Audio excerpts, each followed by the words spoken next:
இப்போ நம்ம நல்ல களி மிக்ஸ் செய்யலாம். அதுக்கு கருப்பட்டி எடுத்துக்கோங்க. கருப்பட்டி நல்லா தூள் பண்ணிக்கோங்க. ஒரு பாத்திரத்தில் போட்டு தண்ணி ஊற்றிக்கோங்க. அடுப்பில் வச்சு நல்லா சூடு பண்ணிக்கோங்க. நல்லா கொதிக்கட்டும். கொதித்து நல்லா கரைஞ்சி வரட்டும்.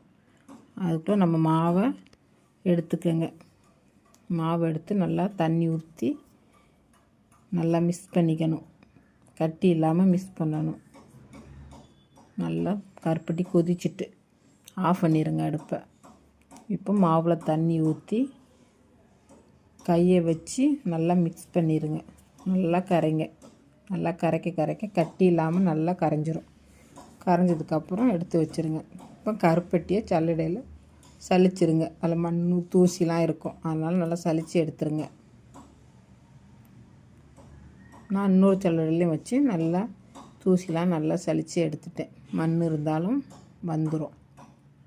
மறுபடியும் கருப்பட்டியை தண்ணியை சூடு பண்ணிக்கோங்க. இப்போ நல்லா சூடு ஏறிடுச்சு.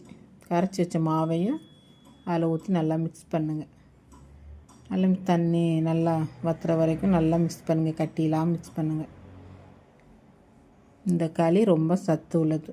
கருப்பு உளுந்து போட்டிருக்காங்க, வெந்தயம் போட்டிருக்காங்க, கருப்பரிசி, மாப்பிளை சம்பா, சகப்பரிசி எல்லாமே சேர்ந்துருக்கு. எல்லாமே லைட் ரோஸ்ட் பண்ணி இது பண்ணியிருக்காங்க. இப்போ கொஞ்சம் நெய் ஊற்றிக்கோங்க. நெய் ஊற்றி நல்லா மிக்ஸ் பண்ணிக்கோங்க. நல்லெண்ணெய் வேணாலும் நீங்கள் ஊற்றி மிக்ஸ் பண்ணிக்கலாம். நான் நெய் ஊற்றியிருக்கேன். நல்லெண்ணெய் பிடிக்காதவங்க நெய் ஊற்றிக்கோங்க. நெய் பிடிக்காதவங்களும் எதுவுமே ஊற்றாமல் கூட மிக்ஸ் பண்ணி அப்படியே சாப்பிட்லாம். இது ரொம்ப உடம்புக்கு நல்லது. குழந்தைங்களுக்கெல்லாம் கொடுக்கலாம் இந்த நல்ல களி மிக்ஸ்.